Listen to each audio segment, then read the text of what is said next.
Yo, what is going on, guys? The Copy Dog here, back with another Overwatch League video, and today is going to be my power rankings. Overwatch League starts in about 2 hours or so when I release these, so let's just hop right into it.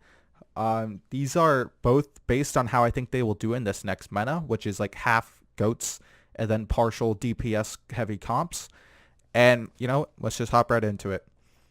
At number 20, I have the Florida Mayhem. Now, before anyone tries to say that the Washington Justice are worse than the Florida Mayhem, let me roll this clip right now. We are in overtime. Washington Justice on the verge of in the last round of the last map of the last series. They do it. They finally get a win here in the Overwatch League. So as you can see from the clip, clearly it says that Washington Justice beat the Florida Mayhem.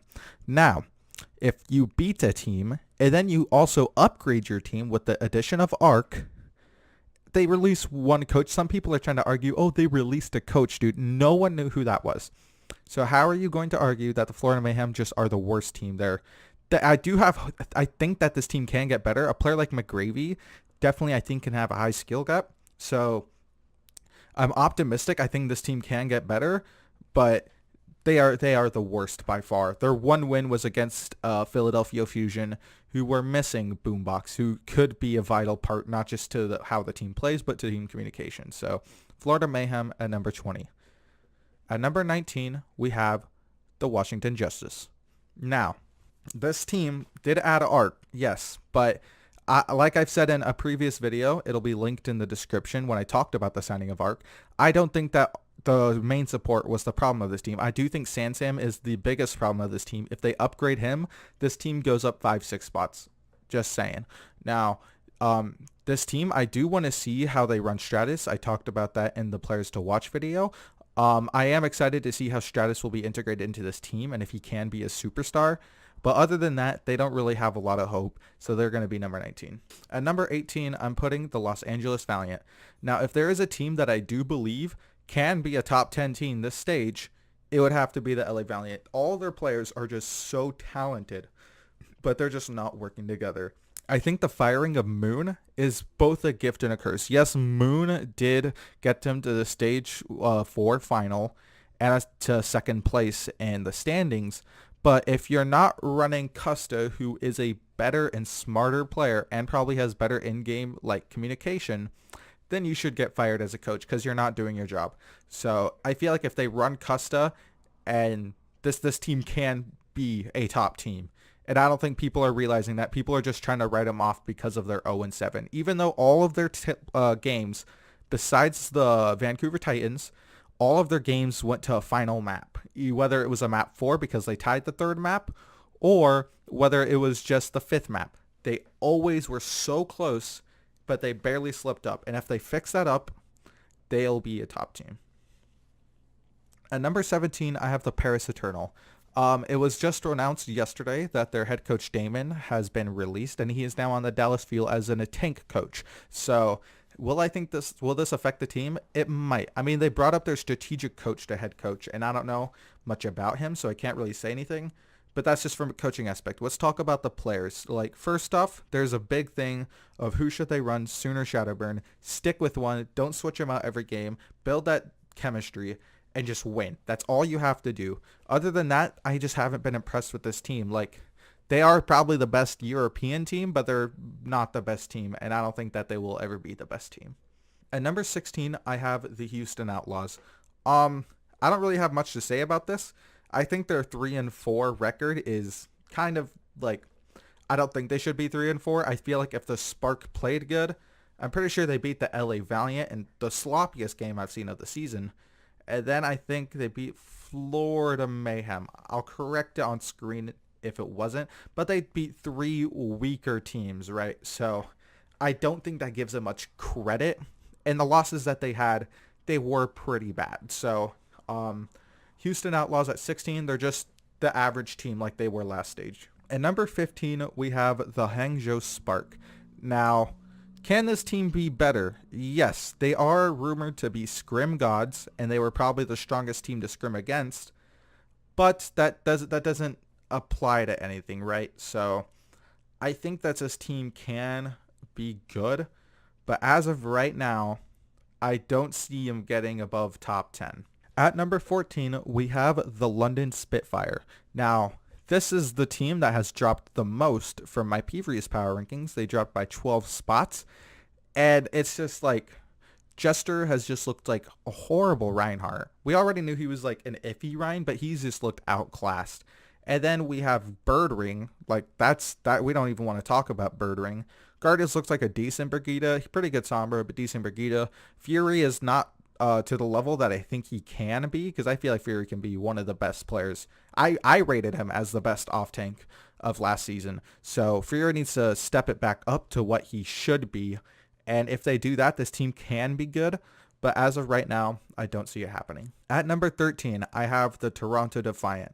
Now, yes, they are third in the standing, but I feel like their schedule was super weak and that the teams that they went against, like the top teams, clapped them. Like let's compare them to Boston. They did beat Boston, yes, but Boston had close games against New York. They had close games against super good teams, and they've just looked better on the stage. And when I look at this team, I don't see it. Their main tank, Yakpung, he's probably the worst Ryan in the league, and they're at third place. So that's saying something. If this team can step it up in their roles, they can do good. But just as of right now, I don't see a superstar in a team, and when you don't see a superstar, you can't be the best. At number 12, I have the Chengdu Hunters.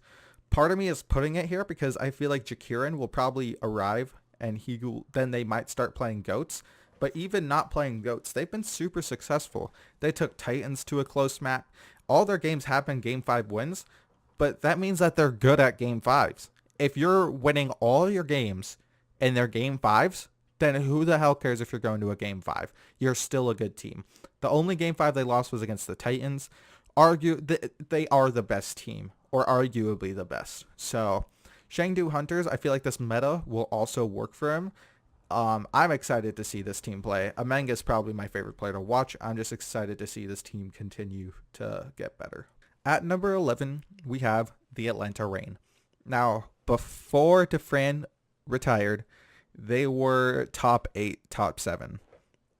And while I don't think the Defran leaving is a big problem, I personally have no idea how these other two DPS will step up. If Baby Bay and Nalira can play up to the level that Defran did, and work with the team like Defran did, like work with the team, then yes, this team can be a contender. But as of right now, I haven't been really impressed with Pokpo. I feel like he's too aggressive, and it's just not working with the team style. I am super happy that Funny Astro has been announced as a two-way. He might even be promoted. Arguably the best streaming Lucio. No, not arguably. He is the best streaming Lucio, or what ex-streamer. Now he's a pro player, but he'll probably stream. Anyways, regardless, he was probably the best free agent Lucio to pick up, and they did. And they also announced that FRD, formerly of Gladiators Legion, has been promoted to the Atlanta Reign. So I think this is a big pickup. It can help him be better, but I was pretty impressed with how Pokpo is playing regardless. So I think this team can do good, but as right now I just think of him as a mid-tier team. At number 10, we have the Guangzhou Charge. And while I do think this meta will benefit them, they have looked very inconsistent. They've taken the Titans to a super close Game 5. And then they go to a Game 5 against Florida Mayhem. And then they destroy Gladiators on Control and then get destroyed the next 3 maps. And then they lose 0-4 to the Titans. So I still don't know what to think of this team. I do rate them high. I think that they can be a top 3, top 2 team. But they have to get there first. And I don't see it happening this stage. At number 9, I have the Shanghai Dragons. Now, I might be putting this team up a little high, okay, but I am definitely on the Shanghai bandwagon. I think that this team has what it takes. Gamsu has looked really good. I love the support duo of this team. The only parts that I do feel like need to step up are the DPS, especially Youngjin. He's looked shaky. He's looked both really good and really bad. So I feel like if all their players play to their potential, they can get 9th or even higher. At number 8, I have the Boston Uprising. And they were honestly a little bit higher. I think they were like 1 or 2 spots higher. And then they traded Note for RCK. And while I do think this is not a bad trade, it's definitely by no means a good trade. It means that you have to build that team chemistry again. Brand new Octane. So he can bring a lot of versatility to this team, but I still just think of him as a good team, but just not the best. At number 7, I have the Seoul Dynasty. Now, first off, this team out of nowhere got a 12-man roster. I never saw that happening ever. Like, I remember them signing the players, but like I didn't like think of it too much. And then all of a sudden I look at their page and they got 12 players. They're doing in-house scrims, which means that no one else knows. And their B team did look pretty good. So I'm excited to see some of these new faces in the league. Seoul Dynasty, they did upset the New York Excelsior, probably why they're being placed higher than I initially would. But this roster, they did look pretty good. And I think that they can be even higher than 7th if they just fix some team issues. And yeah, this could be a contender. So I'm excited to see the Dynasty continue to grow. At number 6, I have the Philadelphia Fusion. I don't know what to think of this team. Are they a good GOATs team or not? They only had 2 losses, both of which were without Boombox. So arguably you could say if Boombox was on the team, they go 7-0. And yes, even though they faced the 4 lowest ranked teams like in the standings, they faced Eternal, Valiant, Justice, and Mayhem, and they did lose to Mayhem. You know, they still went 5-2, and that's pretty impressive. And they did look good against their reign in the playoffs. And I think that this team will embrace a DPS meta, especially since we've seen like Poco playing characters like Mei and stuff like that. And I think he can be a flexible off tank. I'm excited to see this team continue to play, and I don't think that they're going any lower in the standings than 6 for the rest of the season. But we'll just have to wait and see. At number 5, I have the Dallas Fuel.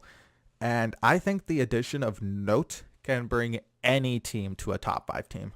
Like, okay, not any team, but let's say Note joined Justice. They go to like 11th or 10th, right? Especially since the Justice problem is their off tank. Such a huge signing for this team, and I don't want to underrate that. And I'll say this now, if they don't run Zachary and they run either Taimu or Mickey on Brig, which are both good Brigs, this team is a top 3, arguably top 2. And I think that I think they can shake the standings up a lot if they play their cards right. At number 4, we have the Los Angeles Gladiators. Yes, the Gladiators did go 3-4. But their last 2 wins were so dominant. They 4-0'd the Atlanta Reign. They go 3-1 against the Charge. They figured out their teamwork issues, and they're slaying. Especially a player like Decay. He's looked insane so far, and I'm excited to see him continue to play. And I'm just excited to see this team because they are my favorite team, but they looked super good in that last week.